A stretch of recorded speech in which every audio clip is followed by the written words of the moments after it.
Pro Medicus grew revenue almost 23%, and the margin went up, not down. The shares are up about 60% since April. But here is the part that matters. 2/3 of that move came before the result. So what had the market already worked out? I went through the full year accounts and every closing price. By the end of this video, you will know exactly what got repriced and what the company now has to deliver. Before we do though, quick disclaimer. Nothing in this video is financial advice. I'm not a licensed advisor. This is purely educational. Do your own research. Talk to a professional if you need to. All right, let's go. First, what this company actually does. Pro Medicus sells software that hospitals use to view medical scans. A patient has a scan. A radiologist has to open it, read it, and report on it. Pro Medicus gets paid each time that happens, so it earns more as scan volumes grow. Now, the result. Revenue reached $261.7 million. That is up 22.9% on last year. Profit, stripping out paper gains, was $144.7 million. The operating margin reached 74.9%. It went up, not down. That last point is the one to hold on to. Most companies give up margin as they get bigger. This one did the opposite. So that is the result. Here is what the share price did around it. Back in April, the stock closed at $126.92. It now sits at $203. On the day of the result itself, the shares closed up 11.9%. But look where the line had already traveled. 38.6% of that gain arrived before the company said anything. And the path was not a straight line. The stock ran hard into July, then gave a good chunk of it back. It was still falling in the week before the result. So the market was not calmly waiting to be told good news. It was arguing with itself. So what was actually repriced? This is just arithmetic. A share price is earnings multiplied by what people will pay for them. Split the move and you get two roughly equal halves. About half came from earnings genuinely growing. The other half came from the market simply paying more for those earnings. Now why? I want to be careful here. The split above is division. The reasons are not.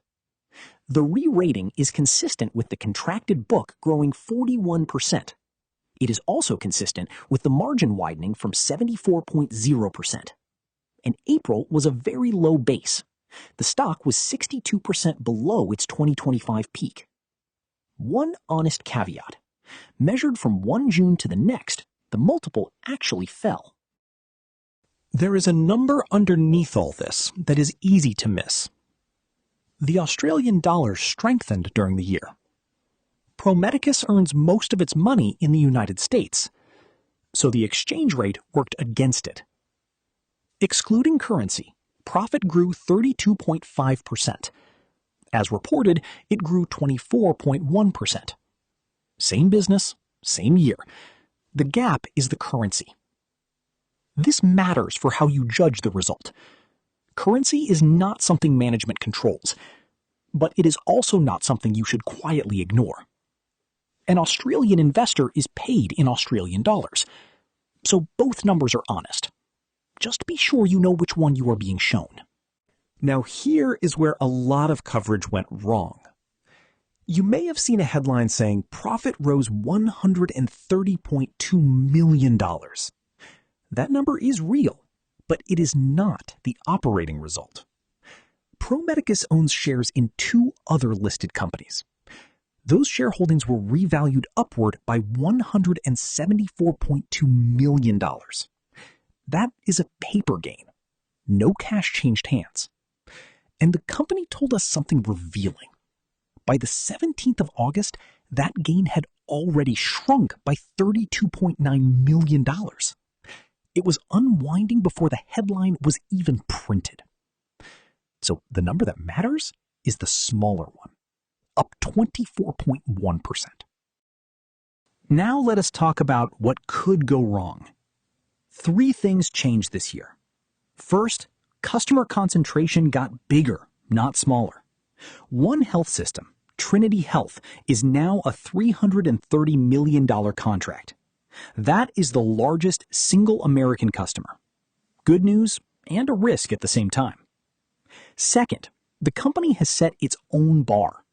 Management said it was aiming at growth of 30%. It cleared that, excluding currency, and missed it as reported. Both are true. Watch which basis gets quoted next year. Third, those paper gains cut both ways. They can reverse, and they already started to. Worth saying clearly, none of the risks flagged last time actually fired. Every contract up for renewal was renewed and repriced upward. So what did this result open up? The strongest number in the whole release is this one. Pro Medicus has $1.34 billion of contracted revenue ahead of it. That is money already signed over the next 5 years. And it grew 41.3% in 12 months. That is almost twice the rate revenue grew. The book is running ahead of the business. That is the cleanest evidence that this year's work shows up next year. There is a second thing in here worth more than it looks. 6 contracts came up for renewal this year. All 6 were renewed, and every single one was signed at a higher fee per scan. Retention tells you customers cannot easily leave.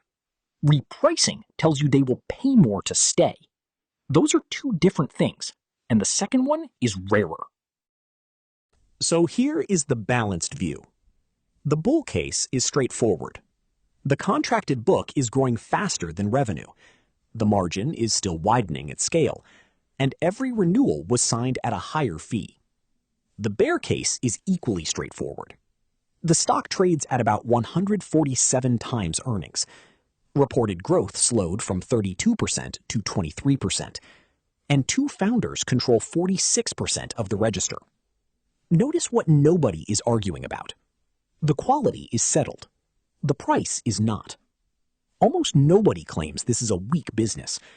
The entire disagreement is about what it is worth. And that is a genuinely harder question. A great company bought at the wrong price is still a poor investment. Now, if you watched the previous video on this company, this next bit is for you. That episode named One Number to Watch back in April. The question was whether margins would stay above the 70% area. The answer is yes, it held. The margin came in at 74.9%. That clears the line by 4.9 points.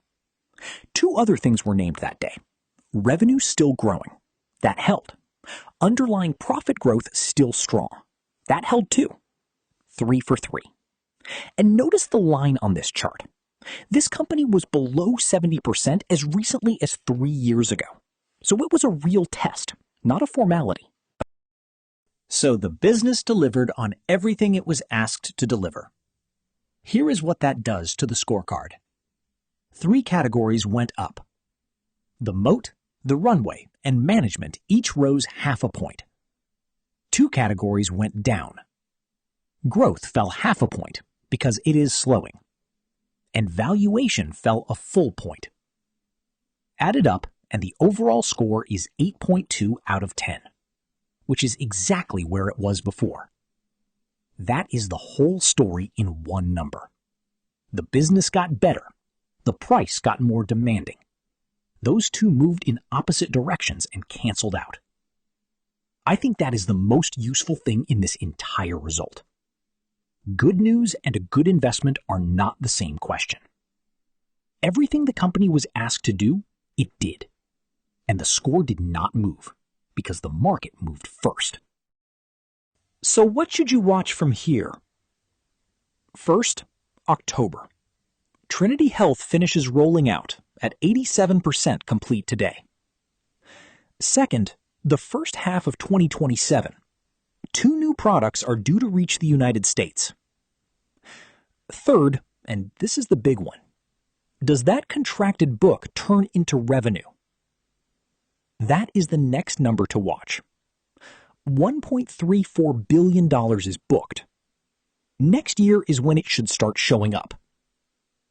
So what got repriced? About half earnings and about half expectation. This is a strong business carrying a price that has run ahead of it. If you want the original breakdown of what this company does, that episode is on the left. And the CSL deep dive is the one most people start with. That one is on the right. If this kind of framework-based ASX analysis is useful to you, subscribing is the easiest way to make sure you see each new video.